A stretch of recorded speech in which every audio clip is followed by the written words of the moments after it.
मुनि अष्टावक्र राजा जनक को एक गहरे सत्य से परिचित कराते हैं। वे कहते हैं, जब कोई ज्ञानी अपने भीतर की शुद्ध आत्मा का साक्षात्कार कर लेता है तो फिर उसके लिए न कोई विधि शेष रह जाती है, न वैराग्य की कोई जरूरत बचती है, न त्याग का बोध रह जाता है और न ही शांति की तलाश बाकी रहती है। आत्मा का अनुभव ही पूर्णता है। परमात्मा की बात करें तो वह स्वयं में पूर्ण है। न उसे किसी ने रचा, न वह किसी से उपजा। वही तो हर चीज का मूल है। आधुनिक विज्ञान जहां 106 तत्वों को सृष्टि की नींव मानता है, वहीं अध्यात्म उससे कहीं आगे जाकर कहता है कि वह परम तत्व इन सभी तत्वों से परे, अतीन्द्रिय और अखंड है। वह कोई पदार्थ नहीं बल्कि चेतना का स्रोत है। यह संपूर्ण सृष्टि उसी की छाया है, उसका विस्तार है। इसे किसी कारण या उद्देश्य से नहीं रचा गया। यह तो उसकी सहज उपस्थिति, उसकी स्वाभाविक अभिव्यक्ति है। जो लोग इसके पीछे कोई मकसद या कारण ढूंढते हैं, वे अभी अज्ञान में हैं। सृष्टि एक दिव्य उन्मेष है, न कि कोई योजना या प्रयोग। जो कुछ भी इस जगत में घटित हो रहा है वह किसी पूर्व निर्धारित लक्ष्य या योजना का परिणाम नहीं है, बल्कि यह तो उस परम चैतन्य की सहज स्वतः उमड़ती हुई लीला है। इसीलिए इसे खेल, रास या अद्भुत नृत्य कहा गया है। जैसे चिड़ियों का चहचहाना, मोर का नृत्य करना, फूलों का खिलना, झरनों का बहना या बच्चों का उछल कूद करना, इन सब के पीछे कोई ठोस उद्देश्य नहीं होता, फिर भी ये जीवन को रंग और अर्थ देते हैं। उसी तरह मनुष्य की इच्छाएं, भावनाएं, क्रियाएं सब उसी दिव्य ऊर्जा की अनायास अभिव्यक्ति है। लेकिन अज्ञानवश कुछ लोगों ने इस स्वाभाविक प्रक्रिया में अर्थ ढूंढने की कोशिश की और यह कहकर उसे जटिल बना दिया कि परमात्मा ने संसार हमें मुक्ति दिलाने या पाप धोने के लिए रचा है। यह सोच न केवल भ्रमपूर्ण है बल्कि जीवन को बोझिल बना देती है। मुनि अष्टावक्र कहते हैं कि ऐसी दृष्टि केवल अज्ञानी की हो सकती है, जो अपनी मुक्ति के लिए नाना प्रकार की विधियों और साधनाओं में उलझा रहता है, जबकि मुक्त होने का मार्ग किसी प्रयत्न से नहीं बल्कि सहज बोध से ही खुलता है। कुछ लोग संसार से विरक्त होकर सोचते हैं कि त्याग ही मुक्ति का मार्ग है। घर छोड़ देते हैं, जंगलों की ओर भागते हैं, धन संपत्ति और रिश्तों से नाता तोड़ देते हैं, मानो इनसे मुक्ति पा लेने पर स्वर्ग अपने आप मिल जाएगा।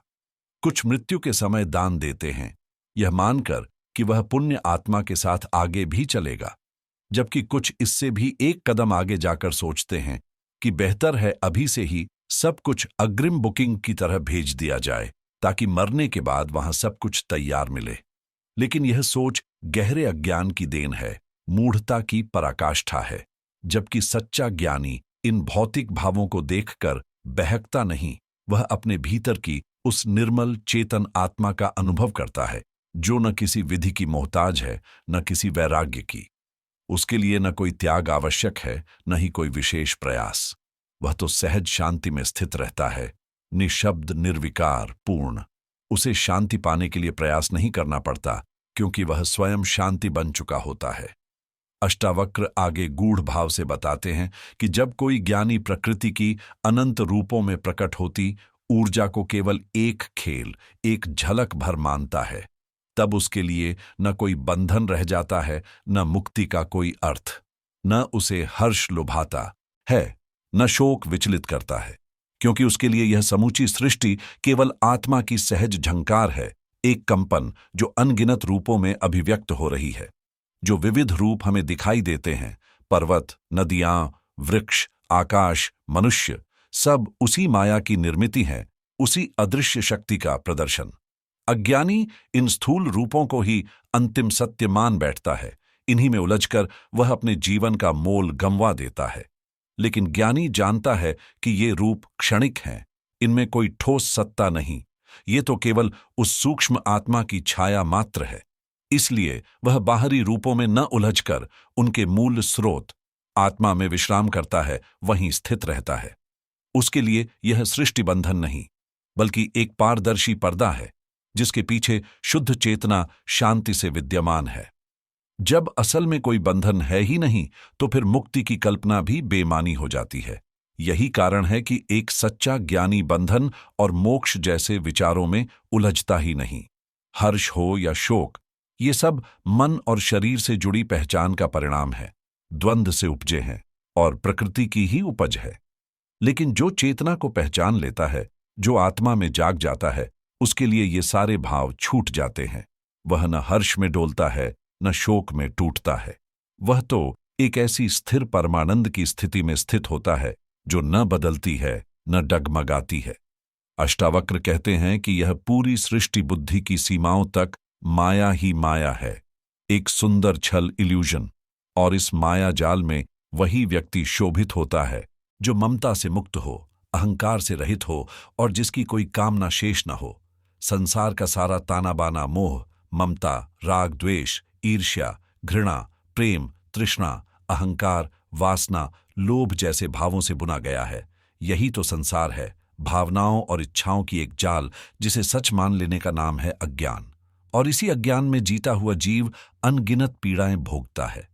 यहां तक कि विचार भी बुद्धि की उपज है जो इसी भ्रम को आगे बढ़ाते हैं। लेकिन जब ज्ञानी इस पूरे खेल को देखता है तो वह उसमें उलझता नहीं, बस उसे देखता है साक्षी भाव से, निस्पृह भाव से। यह पूरा जगत जैसा कि हमें दिखाई देता है, दरअसल मन की बनावट है। मन ही इसे अच्छे बुरे, सही गलत के तराजू में तौलता है और मन की यही प्रवृत्ति उसे एक चतुर लेकिन सीमित सेवक बना देती है। अष्टावक्र कहते हैं कि जब तक हम केवल बुद्धि की सीमाओं में सिमटे रहते हैं, तब तक संसार एक छलावा बना रहता है। माया ही माया, सत्य की कोई झलक नहीं मिलती, क्योंकि वह बुद्धि से परे है, आत्मा में निहित है। जिसने आत्मा को पहचान लिया, उसके लिए ममता, अहंकार और इच्छाएं स्वतः ही विलीन हो जाती हैं। फिर यह वासना से भरा संसार उसे आकर्षित नहीं कर सकता, वह इससे परे उठ जाता है। ऐसा ज्ञानी ही वास्तव में शोभा पाता है, शांत, स्थिर और निर्विकार। इसके उलट अज्ञानी उसी जड़ सृष्टि में फंसा रहता है, ममता, अहंकार, वासना और लोभ में ही उलझा हुआ। इसलिए वह जीवन की वास्तविक शोभा से वंचित रह जाता है। अष्टावक्र आगे कहते हैं कि जो मुनि आत्मा को अविनाशी और संताप रहित रूप में जान लेता है, उसके लिए फिर न कोई विद्या का आग्रह बचता है, न विश्व का भार, न देह का अहंकार और न ही मेरा का कोई भाव। अज्ञानी लोगों की रायें भले ही अनेक हों, उनके मत चाहे जितने हों, पर वे सत्य पर नहीं, अपने पूर्वग्रहों और भ्रमों पर टिके होते हैं, और यही उनका सबसे बड़ा बंधन है। अक्सर लोग सत्य को जानना नहीं चाहते, बल्कि जिस बात पर वे पहले से विश्वास करते हैं, उसी को किसी भी कीमत पर सही साबित करने में लगे रहते हैं। यही अड़ियल सोच धीरे धीरे सांप्रदायिकता, विरोध, कट्टरता और हिंसा को जन्म देती है। लेकिन एक सच्चा ज्ञानी सत्य के पीछे चलता है, वह पूर्वाग्रहों का शिकार नहीं होता, और इसीलिए सभी ज्ञानी, चाहे वे किसी भी पृष्ठभूमि से हों, अंततः एकमत होते हैं। वे स्पष्ट कहते हैं कि परमात्मा कोई बाहर बैठा राजा नहीं जो आकाश में बैठा सब पर शासन कर रहा हो। न वह किसी मंदिर में कैद है, न मस्जिद में, न चर्च में, और न ही किसी किताब के पन्नों में। वह कोई ऐसी वस्तु भी नहीं जिसे आंखों से देखा जा सके या खोजने पर हाथ आ जाए। इन सारी कल्पनाओं में एक मासूमियत तो है, पर साथ ही एक गहरी नासमझी भी है। जो आत्मा की गहराइयों तक नहीं पहुंचे, जो केवल विचारों के तल पर सिमटे हैं, वे ही परमात्मा को किसी रूप, किसी स्थान या किसी प्रतीक में बांधने की कोशिश करते हैं। लेकिन जिसने आत्मा का साक्षात्कार कर लिया, जिसने भीतर की अनुभूति में परम सत्ता को पहचाना, वह जानता है कि परमात्मा कोई व्यक्ति नहीं, बल्कि चेतना का अथाह सागर है, और यह समूची सृष्टि उसी दिव्य ऊर्जा की सतत अभिव्यक्ति है। यह पूरा अस्तित्व उसी ऊर्जा का नृत्य है, वही शक्ति जो शरीर में धड़कती है, आत्मा में चमकती है और जिसे हम परमात्मा कहकर पुकारते हैं। वास्तव में इससे अलग कोई परमात्मा नहीं, कोई बाहरी सत्ता नहीं। जिसने इस अविनाशी, शांत और दुहुक रहित आत्मा को जान लिया, उसने जीवन के हर रहस्य की गिरह खोल दी। अब उसके लिए न तो विद्या का अभिमान बचता है, न अविद्या का अंधकार, न देह का बंधन रह जाता है, न ममता का जाल। ये सब तो बस अज्ञान की उपज है, जो केवल उसी को जकड़ते हैं जो आत्मा से अनजान है। पर जब कोई आत्मा को प्रत्यक्ष अनुभव कर लेता है, तब ये सारी भ्रांतियां जैसे धुएं की तरह छूट जाती हैं। अष्टावक्र आगे कहते हैं कि यदि कोई बुद्धि से बोझिल व्यक्ति तप, नियम और व्रत जैसे कर्मों को त्याग भी दे, तो वह तुरंत ही नए मनोरथों और कल्पनाओं के पीछे भागने लगता है, क्योंकि उसके भीतर का चित्त जो अभी भी अशांत है, उसे लगातार किसी न किसी क्रिया में उलझाए रखता है। वास्तव में इंसान के सभी कर्म, उसका आचरण, उसकी भाषा और व्यवहार, ये सब केवल चित्त की तरंगों का ही तो विस्तार है। जैसा चित्त होगा वैसा ही उसका संसार होगा। मन जैसा होता है वैसा ही इंसान का आचरण बनता है, लेकिन बाहर से आचरण बदलने भर से मन नहीं बदलता। पतंजलि ने योग को चित्त की वृत्तियों के निरोध के रूप में परिभाषित किया है, लेकिन अष्टावक्र इससे एक कदम आगे जाते हैं।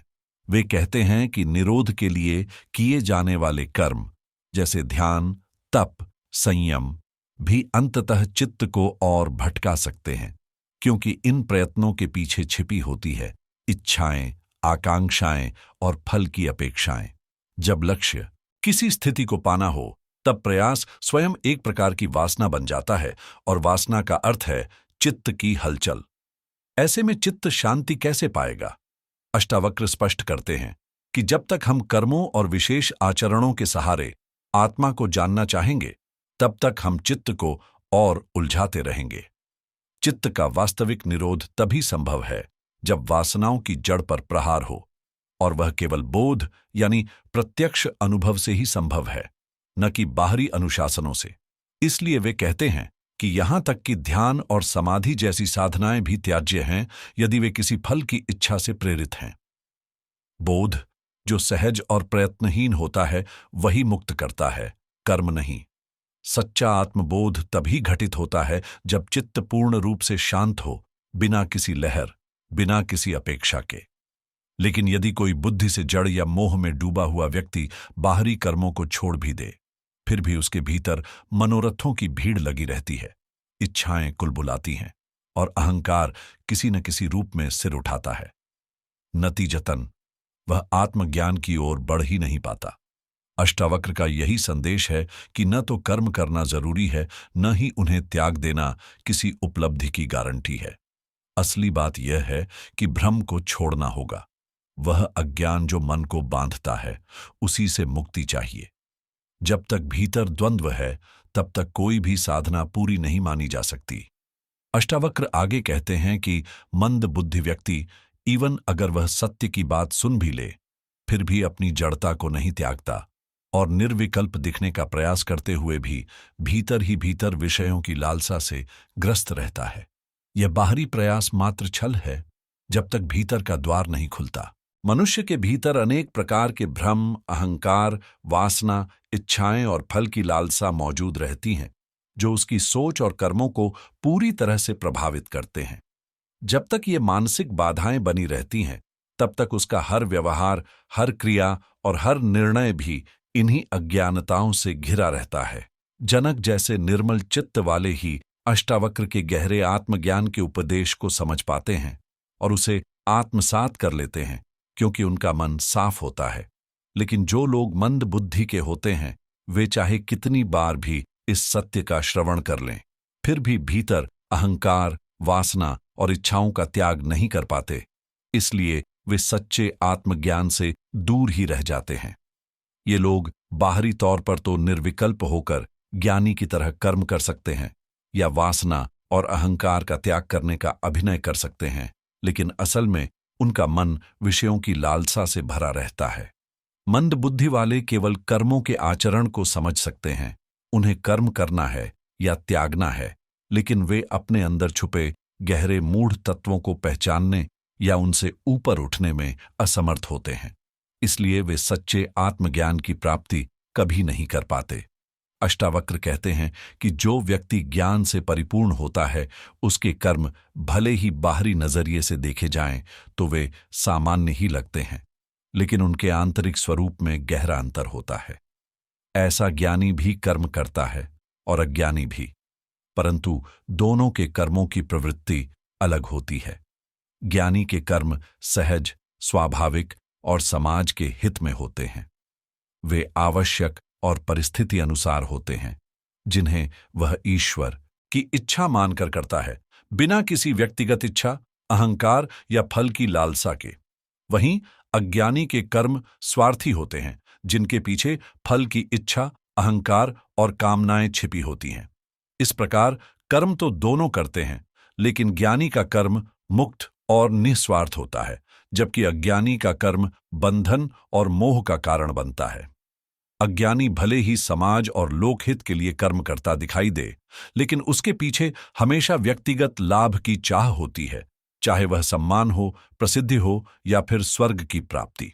वह हर उस मौके की तलाश में रहता है जहां वह सेवा या दान कर सके, ताकि उसकी आत्मा को कोई आध्यात्मिक लाभ मिले। सोच में दूसरों की भलाई नहीं होती, बल्कि केवल अपनी स्वर्ग प्राप्ति का स्वार्थ रहता है। इसके विपरीत अष्टावक्र बताते हैं कि सच्चे ज्ञान की प्राप्ति से कर्मों की शू न खत्म हो जाती है, इसीलिए ज्ञानी को कर्म करने की जरूरत नहीं होती। फिर भी वह आवश्यक कर्म जो समाज और लोकहित के लिए जरूरी है, निर्विकार भाव से करता है। उसे न तो स्वर्ग की लालसा होती है, न ही किसी फल की आकांक्षा, और न ही वह अपने कर्मों पर गर्व करता है। वह केवल उस कर्तव्य को निभाता है जो करना आवश्यक है, बिना किसी स्वार्थ या आत्मग्लानि के। अष्टावक्र कहते हैं कि असली कर्म की कुशलता तभी आती है जब अहंकार पूरी तरह न हो। ऐसी मानसिक स्थिति केवल ज्ञानी के पास होती है। वे आगे बताते हैं कि मन में निरंतर चलने वाली वृत्तियां, जैसे इच्छाएं, वासनाएं और पुरानी यादें, हमारी सोच को प्रभावित करती हैं। ये सभी अनुभव और भावनाएं हमारे अनेक जन्मों से संचित होती हैं और इन्हें हम चित्त कहते हैं। बुद्धि इन्हें अच्छे बुरे, सुख दुख, लाभ हानि, प्रेम घृणा जैसे द्वैतों में बांटती है, लेकिन वास्तविकता में ऐसा कोई भेद नहीं होता। ये सब एक दूसरे से जुड़े हुए हैं, जैसे सिक्के के दो पहलू। एक पक्ष को हटाए बिना दूसरे का अस्तित्व संभव नहीं। जैसे यदि हम मृत्यु को खत्म कर दें तो जन्म भी रह नहीं जाएगा, वैसे ही अगर बेईमानी खत्म हो जाए तो ईमानदारी भी खत्म हो जाएगी। यही समझदारी ज्ञानी के मन में होती है, जो द्वैतों से ऊपर उठकर समग्र सत्य को देखता है और अहंकार मुक्त होकर कर्म करता है।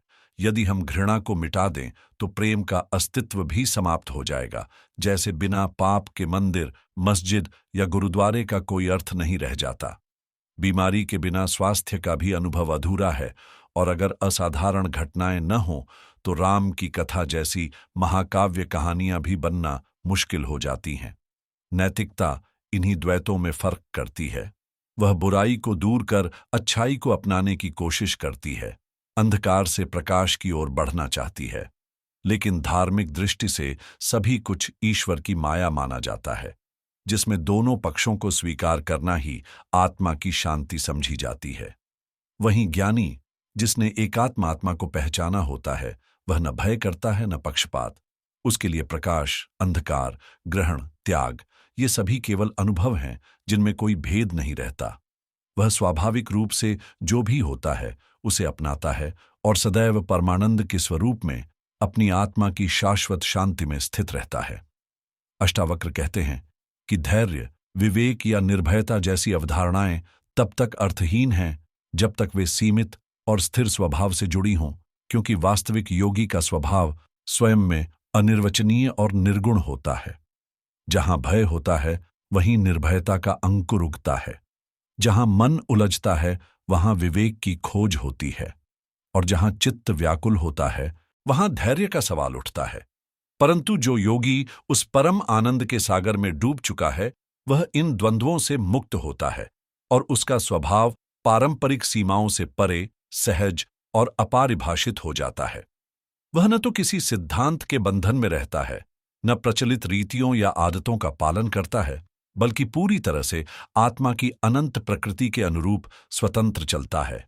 इसलिए उसे किसी विशेष स्वभाव में बांधना मुश्किल है, क्योंकि वह स्वयं स्वभाव रहित है, एक ऐसा अस्तित्व जो सीमाओं से परे जाकर एक अनूठे और असीमित अनुभव में डूबा रहता है। जो आत्मा संसार की सीमाओं को पार कर चुकी होती है, उसे आम संसारी लोग समझ नहीं पाते। अज्ञान में फंसे व्यक्ति नियम, संयम, मर्यादा, अनुशासन, सिद्धांत कर्तव्य और विवेक के बंधनों में खुद को जकड़ लेते हैं, मानो इन्हीं में उनकी पूरी आजादी निहित हो। लेकिन वास्तव में वह पूरी स्वतंत्रता केवल उन्हीं सीमित विचारों के घेरे में रहकर अनुभव की जाती है। इसके विपरीत जो ज्ञानी इन सब बाहरी बंधनों से ऊपर उठ चुका होता है, वह बिना किसी पाबंदी के निर्बाध और सहज व्यवहार करता है, जिसकी पहचान करना दूसरों के लिए बेहद कठिन होता है। अष्टावक्र की गीता की यह व्याख्या हमें यही सिखाती है कि असली मुक्ति और संपूर्णता तभी मिलती है जब हम अपने अस्तित्व की गहराइयों में जाकर इन जालों से मुक्त हो जाते हैं, और तब जीवन का वास्तविक स्वरूप प्रकट होता है।